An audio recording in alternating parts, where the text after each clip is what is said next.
Salam sejahtera buat kita semua. Perkenalkan, nama saya Ciko Edo Kristianto.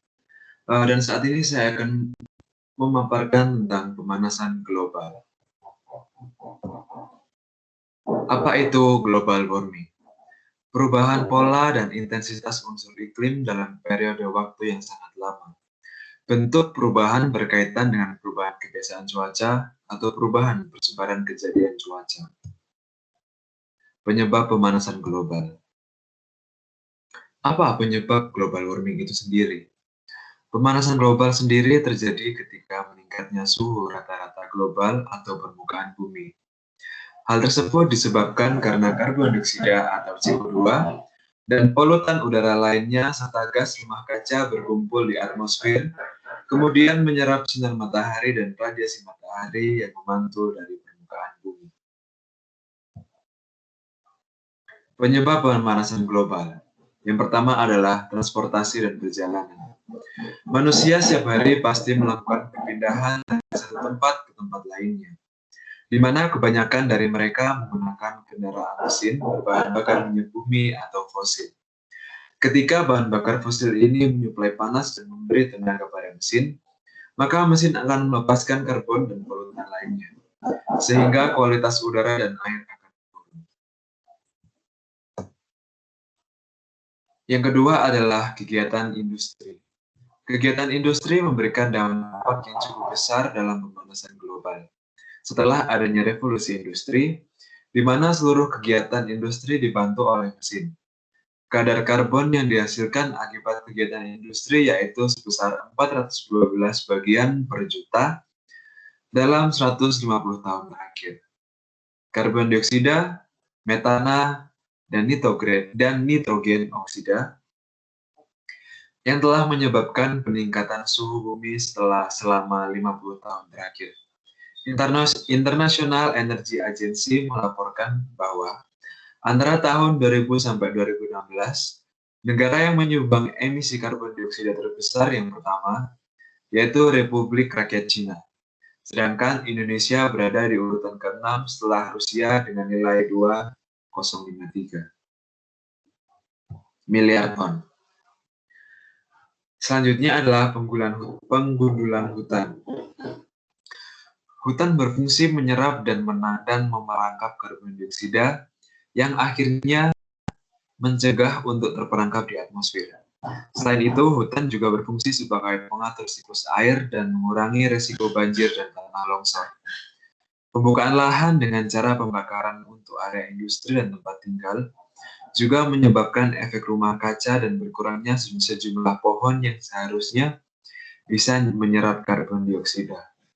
Pengundulan hutan juga menyebabkan terancamnya keseimbangan ekosistem karena banyak makhluk hidup yang mendiami hutan kehilangan tempat tinggalnya. Selanjutnya adalah penggunaan listrik yang berlebihan. Memproduksi listrik membutuhkan bahan bakar yang kemudian melepaskan berbagai macam gas seperti karbon dioksida. Karbon dioksida ini kemudian akan menyebabkan efek rumah kaca, sehingga setiap orang sebenarnya menghasilkan jejak karbon yang turut menyumbang pemanasan global. Semua bentuk pembangkit listrik memiliki dampak lingkungan pada udara, air, tanah, tetapi memiliki efek yang bervariasi atau memiliki efek yang berbeda pada setiap lingkungannya. Selanjutnya adalah produksi ternak. Merawat hewan ternak dengan jumlah besar seperti peternakan menghasilkan limbah yang amat besar, di mana limbah tersebut menghasilkan metana. Metana termasuk gas rumah kaca, di mana ia dapat memerangkap panas dalam atmosfer. Metana dipancarkan. Pembusukan sampah organik di berbagai tempat juga menyumbang jumlah metana yang besar. Selanjutnya adalah perilaku konsumtif. Produk-produk yang digunakan manusia berkontribusi 60% penghasil gas rumah kaca. Hal itu dikarenakan penggunaan energi untuk memproduksi produk tersebut dan menjaganya untuk tetap bisa digunakan membutuhkan jumlah energi yang sangat banyak, di mana energi tersebut meliputi penggunaan listrik dan batu bara. Dikutip dari EcoWatch, PBB mengungkapkan perkiraan konsumen yang membeli pakaian 60% lebih banyak dari 15 tahun belakangan. Namun pakaian yang terbeli hanya disimpan dan tidak dikenakan. Hal ini juga terjadi pada produk-produk elektronik, namun penggunaannya sebenarnya amat jarang. Karena inilah jumlahnya semakin naik pada limbah pakaian termasuk perilaku konsumtif. Selanjutnya adalah cara menanggulangi pemanasan global. Yang pertama adalah speak up. Sering-seringlah menyuarakan mengenai betapa penting dan mendesaknya isu lingkungan ini. Dengan terus menyampaikan informasi mengenai bahaya pemanasan global, diharapkan akan mampu meningkatkan kesadaran pada individu-individu lain yang belum begitu mengerti dan bicarakan mengenai dampak negatif pemanasan global dengan teman ataupun keluarga. Dan pastikan perwakilan politik daerah maupun pusat membuat keputusan dan kebijakan yang peduli dengan lingkungan. Dengan menyuarakannya melalui media sosial atau langsung kepada pejabat terpilih, Anda telah berkontribusi dalam menanggulangi pemanasan global. Selanjutnya adalah gunakan energi terbarukan. Gunakan sumber daya yang berasal dari atau setidaknya setengah dari angin atau matahari dan telah disertifikasi oleh Green E-Energy, sebuah organisasi yang memeriksa pilihan energi terbarukan, seperti menggunakan solar panel surya yang bisa dipasang pada atap rumah. Selanjutnya adalah dengan cara menghemat energi. Dengan menghemat energi, kita bisa mengurangi dampak yang ditimbulkan. Dimulai dengan cara yang sangat sederhana, seperti mematikan lampu ketika sudah tidak dipergunakan lagi. Selanjutnya adalah kurangi limbah air. Mengurangi penggunaan air dapat membantu menekan polusi karbon, di mana setiap air yang digunakan perlu proses memompa, memanaskan, dan mengolah air untuk siap digunakan.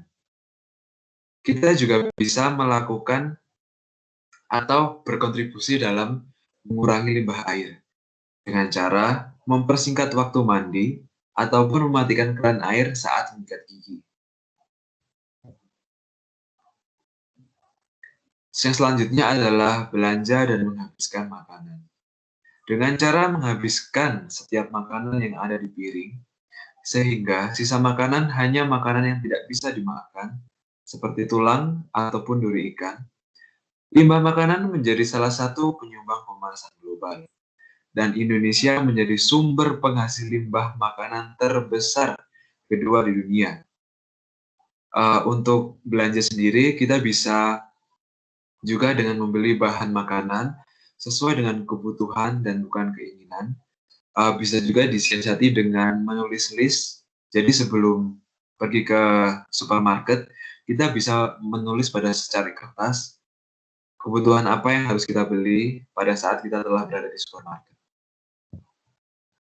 Selanjutnya adalah kita bisa menggunakan 3R, yaitu reuse, recycle, dan reduce.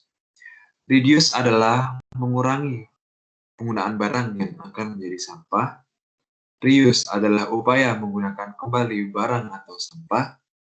Recycle adalah upaya mengelola kembali sampah menjadi produk yang bisa dimanfaatkan.